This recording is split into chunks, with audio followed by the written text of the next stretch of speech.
Jeez, like, what the heck? Anyway, this is going to blow you away. This is going to blow you away. Comparison of average driver monthly earnings across the services, right? Compared. And I created the award. I created this award, right? The OMG what the fuck award, right? I'm going to be handing it to one of these companies. Guess who the clear winner is, right? So when you're looking at Uber gross earnings, this is what they say, 2022, right? These Uber pay cuts are unique in the TNC gig work industry. Who do we have to thank? Len Sherman, we salute you. Thank you. Len Sherman from Forbes, speaking the truth, right? And then these guys at Lyft and Uber like, oh my God, what the fuck is Len Sherman putting out there again? We better shut him up. No, that's why I came out with this award for you gig companies. And one of you guys is going to win this. One of you CEOs is going to get this award, right? So Uber, let's take Uber. Gross earnings average 2022, $1,699 per month, right? It's the average, driver to driver. Gross earnings average 2023, $1,409. Year-on-year change percentage, a 17.1% drop, right? When you say about the take rate, oh yeah, Uber is taking more. Yeah, between that 1 year, 2022 to 2023, 17%. Some people say it's even gone up to 25% in 2024. What motivates these numbers? What pushes these numbers? Well, Dara Khosrowshahi wants to get his $130 million bonus. So he couldn't care a continental shit, right, about drivers and riders as long as he achieves those goals. And I want to remind the investors, you're playing Russian roulette here, right? Because yeah, you know, obviously your senior leader there, your king, Dara Khosrowshahi, oh yeah, he's done a great job. He's made us a lot of money. We got to give him that bonus. But the damage that you are doing, right? You got to understand, dear investor, you have 6 million drivers out there. Do you know what damage you are doing? Maybe you need to do some research around that and jump around a few channels. Lyft, 1,032 in 2022. 1,058. So here they say there's a 2.5% increase. Although I think if you bring in 2024 into the equation, with them saying, oh, you know what, we're guaranteeing these drivers 70%, I would say you will not see a remarkable jump, a positive jump from 23 to 24. Pretty much remains the same. But look at these two here. Right? Look at these two. Doordash, $704. That's low. Gross earnings average 2022, 703. Gross earnings 2023. 0.1 percentage. Basically no change. Instacart, $661.60 in 22. $606.50 in 2023, an 8.3% drop. Now, mind you, all these companies know that the cost of living is going up, gas is going up, etc., etc. But hey, I don't care a shit about that, right? We're gonna just simply race to the bottom here. Let's see how far we can go down. Let's see how much money we can make from the person ordering the food, from the person ordering the vehicle for a ride, for a trip, versus what we're going to pay out these drivers on this side. So, you know, our take rate, pretty consistent here. Even, pretty much even here. We'll go over these right now, but they are definitely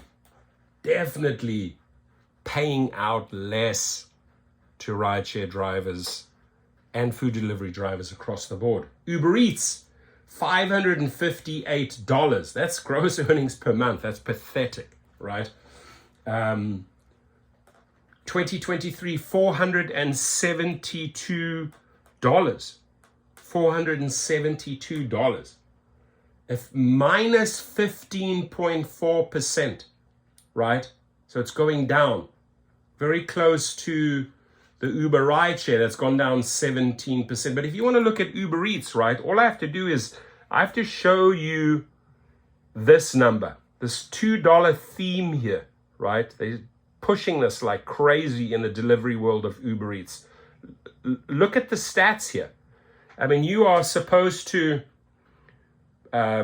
spend more than 15 minutes on this trip and make $2, and it includes expected tip. That won't fly if you have a car. You're going so far backwards. That would explain in 2024, where we are right now, why they are paying you 15.4% less. Common denominator on these two here, 17 and 15, Darren Khosrowshahi makes that decision, right? So you want to talk about greed and compare side-by-side companies like we're doing now. Thank you again, Len Sherman from Forbes, for supplying the raw data. And this is based on millions of trips. Numbers don't lie. Grubhub, $445. I mean, shit, for monthly average per food delivery driver, $445. In 2023, $471. At least it's the first company here that is actually paying 6% more. Now the award, ladies and gentlemen, obviously the numbers are in. The OMG What the Fuck award goes to Darren Khosrowshahi, right? The stingiest of the lot. The man who will be collecting his $130 million bonus on your backs. And again, I find it sad. And I would like investors to please pay attention to this, because the YouTubers and the social influencers and the media and the TV are going to keep on hammering you. Protests are going to continue. It's because of this, right? It's because of this. It's because of this type of treatment. As costs get more and more expensive, what do these people on the top do? They pay you less and less and less. This formula doesn't work out. I highly, highly, highly encourage you to, maybe start your own food delivery business, right? That's pretty simple. Check out some local competition, right? You could start a delivery service and go to those restaurants, and your pitch is very, very simple. Hey, I know you're paying Uber and Doordash 25 to 30%, right? You let me know what numbers make sense to you. We did that entire exercise on Fair Co-op, food delivery in Canada. We did 50,000 deliveries as a test, right? We quickly found out what are these companies taking from the restaurant, and you undercut that. You give them a far better deal. So there is a great opportunity, city by city, whether you're in Orange County, California, LA, California, San Francisco, Sacramento, San Jose, Monterey, San Diego, Palm Springs, doesn't matter. I'm just using California as an example.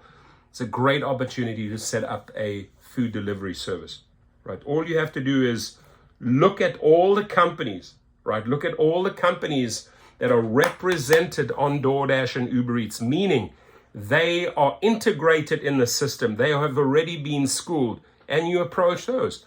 Restaurant A, Restaurant B, Restaurant C in Palm Springs. I see you on Uber Eats and on DoorDash, so you must be parting with at least 25 to 30% of that order amount, right? Oh, and the restaurant also, no, actually more. Well, listen up. I have this little local company. I can do food deliveries in your area way, way cheaper. Use me. That's why a lot of these restaurants and pizza deliveries are starting with their own services. So I see that as a great opportunity to break away from the DoorDash and Uber Eats bullshit, right? When I say bullshit, I seriously, seriously mean bullshit. Ladies and gentlemen, you cannot survive on $2, a $2 delivery that includes a tip.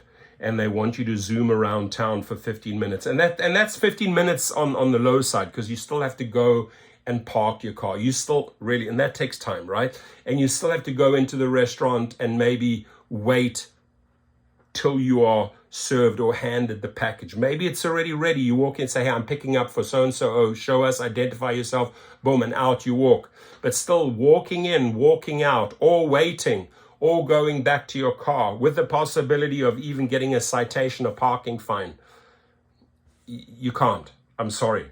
Right there, if you're accepting that, you're joining the race to the bottom, right? You have zero self-worth, right? In fact, you'd almost deserve one of these awards if you are consistently accepting this bullshit. This doesn't equate to money. This is not going to get you out of the rut. So opportunity, what do I see? Business opportunity. I always look at business opportunities. It is very, very simple to get a food delivery service off the ground. When it comes to rideshare, we are trying to get into the mix with a fare co-op. That duopoly or monopoly, whatever you want to call it, Uber, Lyft, right? There have to be players. And that's sort of like why I'm hoping that they would exit Minneapolis.